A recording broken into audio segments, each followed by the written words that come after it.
QWorld, Marlin Blakeney here. Just wanted to talk to you guys today.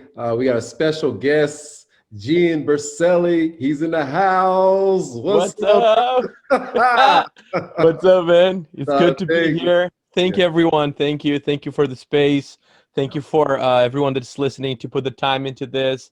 I appreciate it. I really do. Appreciate you deeply. Well, for everyone out here, this is going to be a great podcast. I think you're going to find some very, very exciting information. This is something new and different for QWorld, as the topics we'll be having are favored to more of artistry. So I'm excited to go involved here and talk a little bit more with Gian, because he's got a lot of wealth of knowledge to talk about and experience. At first, if you guys can, subscribe to our channel. Make sure you guys are following. We are at QWorld Podcast and also at QWorld Podcast on Facebook and Instagram. So please come on and follow us and let us know your thoughts, share your information. But now let's get into you, man. So now let's talk. Welcome to QWorld. And again, this has been a long time coming. I don't know how everybody out there knows this, but it's like he just told me earlier. It's not our time, it's that divine time. And we've been talking for about a month now trying to get this done. And this is the divine time today. So really excited about you, man. So Gian, I mean, just talk a little bit about you. Where you originally from, and how'd you get to this spot where you are today? It's always a good question. Well, I guess the actual, actions and things that happened in my life first. Yeah, I'm originally from Brazil. I was born and raised there. Did a few passages in other countries for, 3 to 6 months in Italy, London, China. But yeah, finally settled for now in California. I'm in Berkeley, California. Oh, wow. And yeah, it's just been a journey of letting go and following the flow. Just seeing where the breadcrumbs are. Just kind of following my bliss and also letting the world guide me into it as well. Right. So it's a process of action and surrender at the same time, of, action of following when things open up, but also surrendering enough to understand that I wasn't in control of a lot of those things. So. Right. Oh, that's awesome. That's awesome. So, back to the beginning. So you were born and raised in Brazil? Born and raised, brother. Right. In any certain area, so we can shout out to your peeps out there. What area of Brazil were you? I'm originally from Americana, where Gabriel, which is a mutual friend of ours, we're from. I felt that it was a tiny town growing up. I guess it's not that tiny. It's like 200,000 people, right. But it felt small, really, really small, growing up. So it's like São Paulo State. But like a 2-hour drive from São Paulo City, which is like the big city over there. Right. So, being a big football guy, not American football, but, the real football, did you get to play any? Did you want to play? Because everybody, Brazil, that's like the Mecca. So did you ever try? Brother, so my story with football, it's a funny one. I appreciate it a lot. I've tried. I think as far as sports come, it actually took a long time in my life for me to realize the benefits of taking care of my body. And in that sense, I think I was always focused in mind, emotion, and spirit. Mm-hmm. And it was, after I was 25 that I felt like, oh, wait, body's also important, right? So although I've been doing martial arts for a long time, I feel like I've never really got into sports as seriously as I needed to. Right. So soccer was one of those bittersweet subjects, because I liked it and I appreciated it, but I sucked. Right. And really bad, and especially going to foreign countries. I've traveled around, man. I've been to 30 plus countries. And I think one of the first things people always ask me was oh, do you play soccer or football? It's I mean, kind of. Like, oh, let's play. And I'm like, no, let's not do it. You know, people always assume that I could play. I've never been really good at it. I just was, always the goalie, I guess. The goalie's like the, artist, chubby kid that is left to the goalie. But I do appreciate it. It's a time that I, spend with my pop and just like watching and just like bonding with him. He's really into it. I like it too. So just like sit down and watch, matches since I was really tiny. Yeah.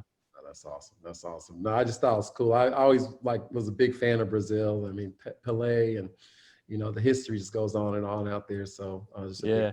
fan. So when did you leave Brazil and what made you leave Brazil at that time? Well, I left, I think 3 times. One as an exchange student was my first, kind of testing the waters out there. Then I came back and then I went to Europe for a little bit. And then kind of like searching for something. Right. I didn't really know where it was. I think at that time I was like 2 things at once. I was trying to find like a place to get a master's. Right. But also I was like just trying to pursue the music career and play in bars and pubs and kind of tour my little album around. Unfortunately, it didn't really resonate. I mean, I loved everywhere, but just didn't feel like it was the place to stay. Right. And then a brother of mine was like, hey, you want to do a backpacking trip in California? And I was like, sure. We might as well just look for, some colleges out there. I wasn't really expecting, because I lived in the United States before. I was like, I don't think that's going to be the case, but it was the case. Yeah, I landed. I mean, we did a whole San Diego, San Francisco path. And then, yeah, when I landed in SFO, or not SFO, we actually drove. When we arrived at San Francisco, I was like, this is it. Right. I guess it was just the desire for something more. And again, just not really knowing what it was, but just kind of going with the flow. Of course, I had to find, like a logical argument to be here. So that was the master's degree. Right. But that definitely wasn't the main reason. I was like, I just need a reason to go and stay. Like, okay, I guess I'm just gonna, go and get my master's. And it was, it turned out to be great, and just how it was meant to be, I guess. Right. So, and if you're not watching the video and you're just listening to the podcast, there is a lot of guitars behind you. So I want people to understand that Gian is a very, very good artist, had some very, very successes with his music. And if you have not heard of him, please follow him and listen to some of his stuff on SoundCloud and different avenues. But great sound, man. I've been listening to a lot of your music lately, and I really like it. Let's talk about your favorite instrument, and let's just talk about where did your love come from for music? When did it start? Like, when did you know I like music, and this is something I want to do? Oh man, it was a soul thing. It's such a good question, but also really hard to trace. Funny enough, I do remember as a tiny little kid, one of my first memories was saying like, oh, I don't like music. Music is boring. But I guess I think I found redemption and a sense of freedom and healing. And I mean, it just expanded my whole world, to a whole nother level. And that started really young. I cannot really tell you when. I did start my first instrument kind of like playing around. I think it was 4 or 5, just like playing around the piano. But I think the more time went by, the more I was just find myself in music and how it just, I think music is the non-language, is the ultimate language of, and it's also a non-language that everyone can communicate and just tells you so much more than words. Right. And I think that was definitely what just jumped into my awareness right away. It was like, oh wait, I'm feeling a lot of things that I don't even know, and expanding and kind of finding those spots of either pain, sorrow, or happiness that I wasn't really able to identify and give words to it, right? So I think my love with music was, yeah, it was a kind of like that relationship. And also afterwards, when I started making music, also the desire to express and and to bring that to people, I think it still is my goal, is like what I found in music and how it saved me and shaped my life and helped me in so many times of my life. I want to provide that to people, and just that same or close to of a healing and saving experience, I guess. No, that's awesome. And you bring out something, your point about music and how it's, a language that everybody understands. Not only that, the emotional aspect of it, you can hear two or three notes of a song and get a emotion from it, whether it's Mm-hmm. happiness, whether it's energy, whether it's Yeah. sorrow. I mean, it is so amazing, right? How it transfers to almost your soul, right? And what you're doing, I mean, I agree with you. It's so it's touching, and it can be game changer for people's lives too in certain situations. So Definitely, uh, definitely. the Yeah. when you found that you could do, is there a certain instrument? Like how did you pick what instrument you're going to play, or what did you start with? And then let's talk about that transition on how that learning curve was to getting it where you wanted to be.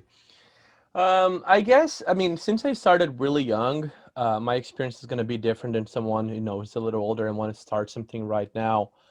In my case, it was a lot of try and error. Mm. I cannot lie, and I'm gonna de-romanticize. Is that even a word? Not make it romantic Right, in any way, but I do believe it, like that. So I started with the piano, and I Mm. was just kind of playing around. But I think the guitar is what kind of stayed with me. And again, not being romantic of any shape and form. I think I like the attention, Right. especially from the ladies. Right.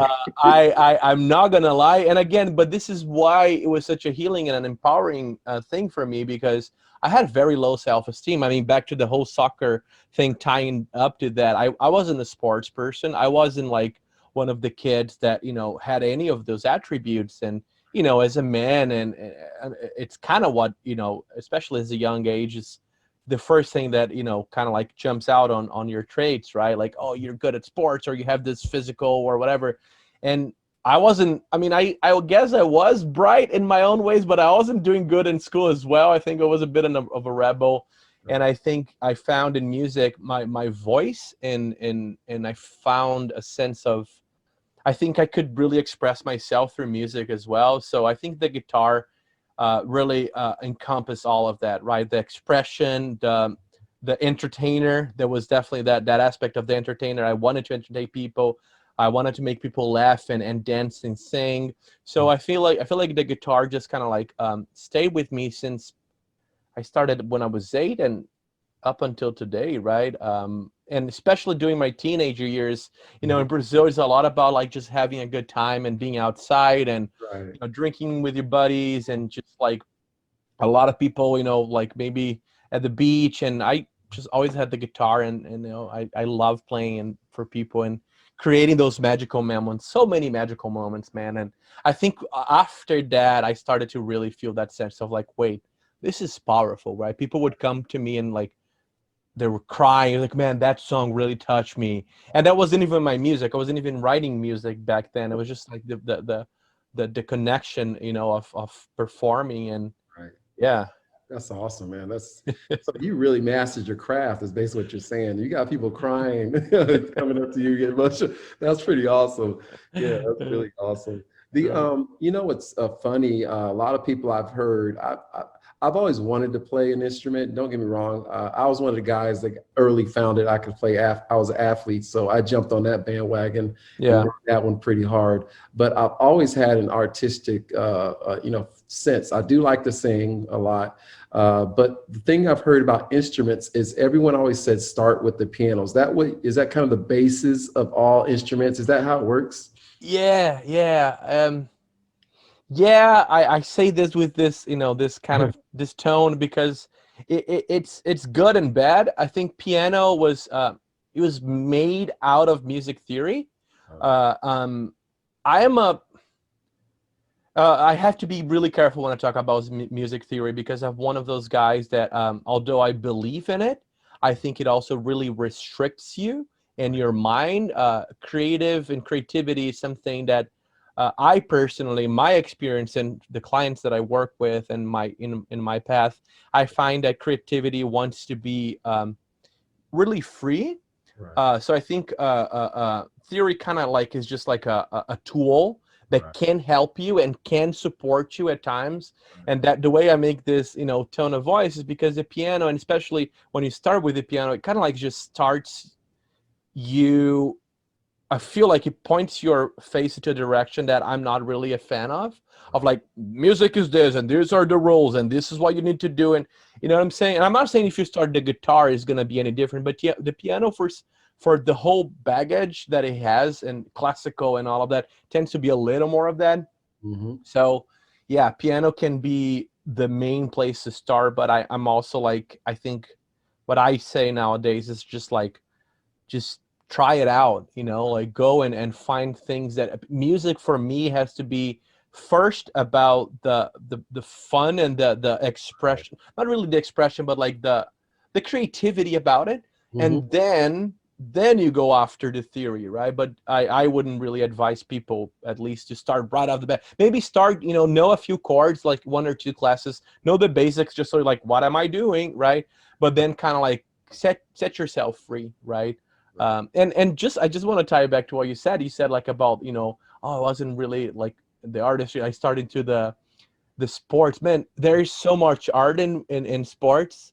Like artistic mind and creativity is everywhere, Yes, sir. right? And I see that nowadays. It's like the amazing athletes, like what they are doing and creating and kind of dealing with their own instrument, right? Your body becomes your instrument, right? Yeah. So I really don't see separation at all. Right. As a kid, I did. It was like, oh yeah, those no sports people. I think I was just sore because I wasn't one of them. But Yeah. nowadays, I'm like, wow, you guys are gods in your own way, right? Like your guys are doing so many amazing things and understanding your body as an instrument. It's so powerful, brother. I really believe it. I agree 100%. You're right. Great point.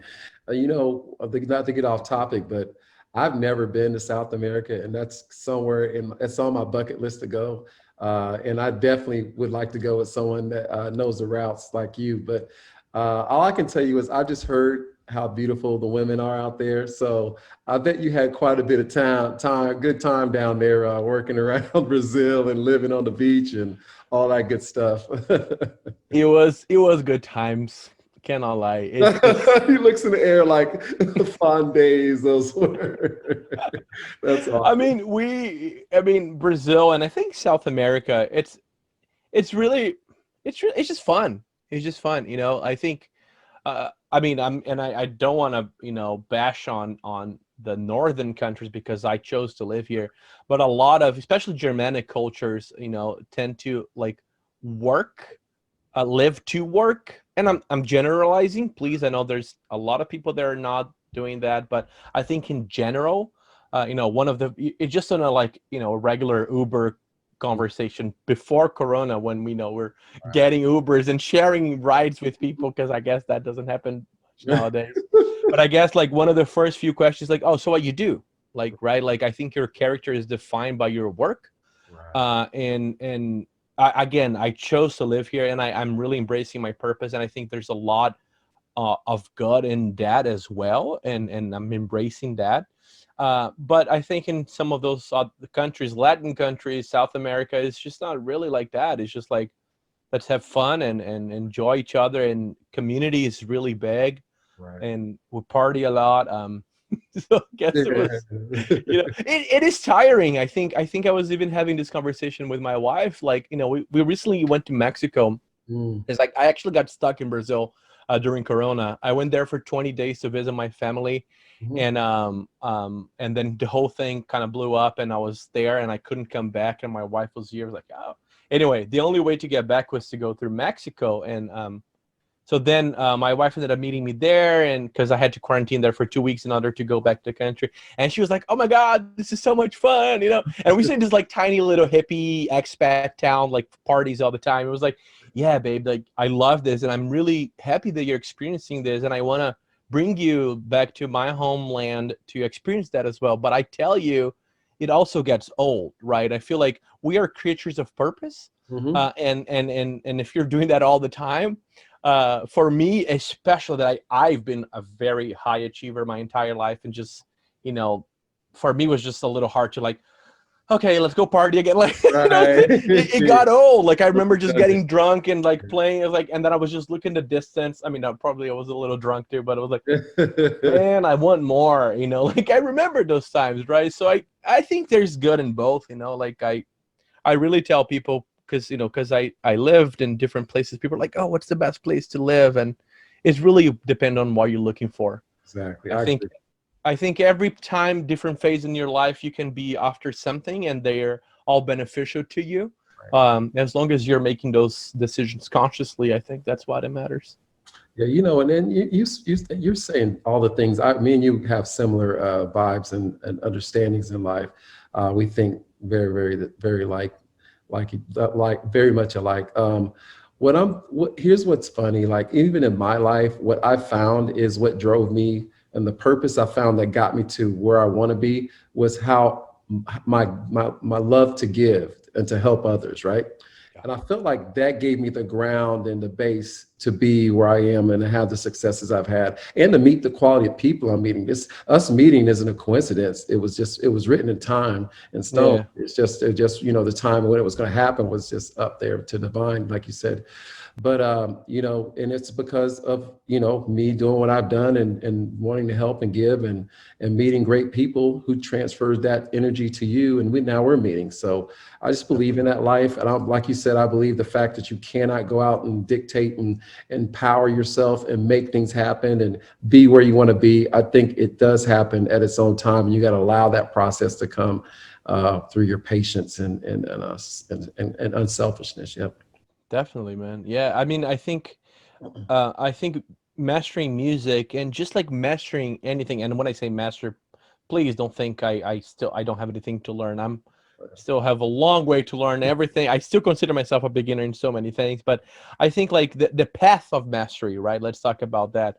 I think the path of mastery in anything in life, it tells you so much about life itself, right? And I think the whole thing that I told you about, like this whole understanding of the tension and release of Mhm. life, it's all about, it's I found in music, right? Like creating music is all about managing tension and release, and especially creativity for me is like, first I relax and surrender, but then I act. So it's a balance of both, right? It's a balance of letting it go but also acting, letting it go, relax, but also acting, tension, right? So this whole movement in life of death and creation, love and hate, like understanding those polarities and welcoming everything to your life, right? I think it's really about that music is about, sports about being like pottery. Maybe I don't know anything about pottery, but I imagine, so cooking, I think all of those paths of mastery will tell you the same things, because the universe is all one, right? And we're just finding that pulse of life in everything, right? The waves of emotions of everything, and just kind of being with that is really powerful, right? Oh, come on, man. You hit that right on the nose for real. That was nice. Really nice. Well said. Good. Now, not. I want everyone to understand like your success. Now, we haven't talked a lot about what you're doing and how you're doing it, but let's just start. Let's just jump to the next level. Let's talk a little bit about the awards you've won throughout your career so far, and just let everyone know like that you are the real deal. This is really exciting, so I'm excited to share this. Thanks, man. I appreciate you think that way. Sometimes I'm like, I want more. I guess it's human nature. Um, but yeah, I mean, specifically, should I just kind of Yeah, like tell? yeah. Wow. Go let them I know. mean, I've been. I think everything was just a very, very natural consequence of the love and passion that I put into things. Right. And of course of being, a high achiever, I guess I would say. Like, but I think the high achievement is just like, it comes from that thirst that you said of like just wanting to bring back and reach more people and just contribute more and more and more, right? But yeah, I mean, I think wow, I started seriously in music when I was being a film composer. Mhm. So I got that, and it was really interesting because I kind of was running away from music in a way because I didn't get my major in that. Right. I kind of got it in filmmaking, quote unquote. It's like media studies, but we had a lot of filmmaking in there. Right. And I was, working as a director, a producer. I had my own like little, video making company, and I was making my own scores, right, to all the films that I was making. And if people were like, "My God, this is amazing! Do you want to like work with me?" I was like, "Oh yeah, here's my director rates, my production rates." I was like, "No, no, no, I want you as a composer." I was like, "Oh, okay." Like I feel like I try running away from music because everyone tells like music is difficult. You're not gonna make money, Right, which right. is difficult and is really hard to make money. I'm not devalidating that. It's really yeah. Anyway, that's partially what I'm trying to build with my business, kind of deconstructing that, but we get there. Right, right. And then yeah, I started working as a film composer. I got like a few films in the Cannes Festival. Yeah. Some films were not like one of the biggest documentary festivals called It's All True. Yeah. I also made a score for one of those films. What else? A TV, one of my first TV pilots that I wrote, directed, edited, and and made the score. Went to like one of the biggest festivals, television festivals in Wow. Brazil as well. Right. And then it was kind of just like following that, like following those breadcrumbs. And then China popped out. I'm kind of like telling Yeah. those success along with the career story. Right, I hope right. that's That's awesome. okay. Oh, that's very good. So then I think China appeared as an opportunity. I had some buddies that are from China, and it was like, "Hey man, we really like your work, Mhm. and you're a great person, very open and ethical, right? Like you don't want to screw anyone over. You just want to do what you want to do. Do you want to open a company with us in China?" I was like, "Oh yeah, let's do it." Mhm. Like I'm all about exploring Right. new stuff. So China was a whole nother world itself, and like some of the films we made there got like, I don't even know how many views are, but like over 150 million. Oh, wow. Yes. That's Yeah, it was. I mean, I guess for China it's not that big, like it's a yeah. 1.5 billion. Is Yeah, I that how many agree. people there? But I was like, wow, 150 million. Anyway, and I think China is just really hard to measure how the success went there, because it's just not as of a structured market. They don't have that many awards and all of that. But we reached pretty high numbers, and it was just fun to see.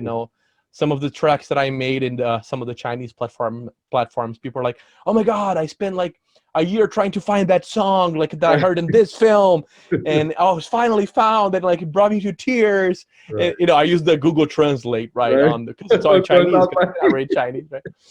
And yeah, I think that was going really nice. Unfortunately, China took a big hit. Right. The film industry in China took a big hit. There was like a corruption scandal. I don't really remember I cannot tell you the specifics, but as well as Corona. So it's been a little still. Yeah, And that's when I decided to open Astro Wolf Records, I see. which is my current record label. I still do things for China, but now working at Astro Wolf.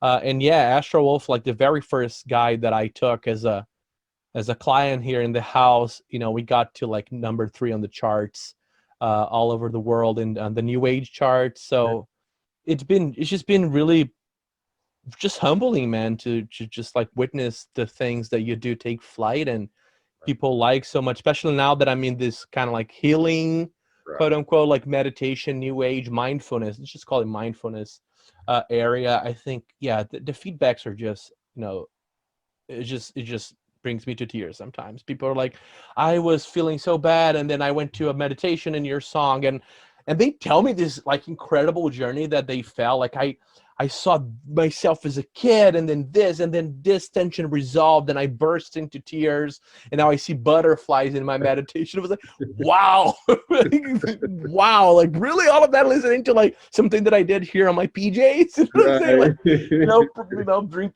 like, so I think I think that's the best part, awards, numbers. Yeah, they're cool, but I think that the honest one-on-one, even if it's virtual feedbacks for me, is just really what, makes my day. Melanie, the artist that we are releasing, her new single, Mhm. she just really, she wrote a song about, suicide awareness and all of that. And, Yeah. it was her cousin, right, that during Corona unfortunately committed suicide, Sorry. and and she was just so brave and vulnerable to make a song about that, and she came to me and said, hey, I want you to produce this. I was like, oh, thank you so much for, handing me that song. And we made into this beautiful track. And now just having her family listen to it, and just how he helps them through their grief. Yeah, Oh my gosh, man. I mean, she just sent me the feedbacks the other day, is how important it's been to kind of like mend a little bit, of that wound. right. And so I think that for me is just priceless. Those are the biggest successes for me, that's for sure. Wow, that's awesome. That's great. And to me, what I think most people don't understand about life is the things that you go through, especially the hard things that really hurt. Those wounds don't ever, I mean, they're always there. Like it's not like they're wide open, but they're still there, and they don't necessarily heal, right? And certain things throughout your life can bring you back to that whatever. So it's what you're saying, what she's doing is amazing, because these steps that she's taking and helping her family is helping them kind of close that wound, heal it, and get through it the right way, right? Most people like me, I put it to the side, and I try to forget about it, brush it off, and then I never dealt with it, right? And then Same here, brother. Same here. 3 years later, I'm like, what in the world? What's going on? So look, I appreciate what you're saying. That's exactly right. And that's what the work is about, man. And that's what, just tying back to what we talked about, how music, it is one of those tools. It's not the only tool. There are many tools that bridge that, but I feel like and nowadays I kind of, after all the hours of meditation and retreats and all of this stuff that I was doing, I'm kind of finally understanding what I've been doing my whole life. Like, oh, so this is what music is actually doing, right? It's just bridging that gap of those just things that we brush under the rug, right? And they stay there, and they kind of like you ruminate there, and sometimes they even take you almost as a hostage in times, because you're being, that's the word, when the word trigger comes from, right? I say, oh, I'm trigger. I mean, not, I'm not even talking about the political correctness trigger. I'm talking about like when you're actually triggered. I was just telling my wife the other day, oh, my dad gets really triggered when, that he doesn't have like a good meal, right? And then we're talking about like, oh yeah, but don't you think that's a little silly? No, if it's trigger, there's probably something from his childhood or from the past, like that is taking over. And now, I mean, after talking to my dad, yeah, he had a lot of, issues growing up. Sometimes didn't have, food or to eat, or a problem with their mom, and, like a drug addict, a brother, and then the whole like meal situation was really hard. So it kind of brings back those memories, right? And when you're not aware of that, you're a hostage, right? You're a hostage of all of those emotions. And I think that's where the work of music really, really ties it all up for me. Like between the mindfulness, the world of meditation, and self-awareness and art, I think that's where it all ties together, right? No, I agree. You hit it right on. So, as far as your music career goes, like, how do you get your direction? Like when you're working with an artist, or when tell me some things that help you guide them to putting out that sound, that song, or that sound, or where are you pulling that from? Like, how's that get you? Excellent question. I mean, I am gonna apologize in advance. I think it's gonna get a little woo-woo, wishy-washy, but I'll try to explain the process as grounded as I can. But I think it's a lot about getting out of the way, and that's my personal process. Okay, I think there's a lot of composers, amazing composers, that do it differently. But for me and the artists that I work with, I try to see myself as a channel.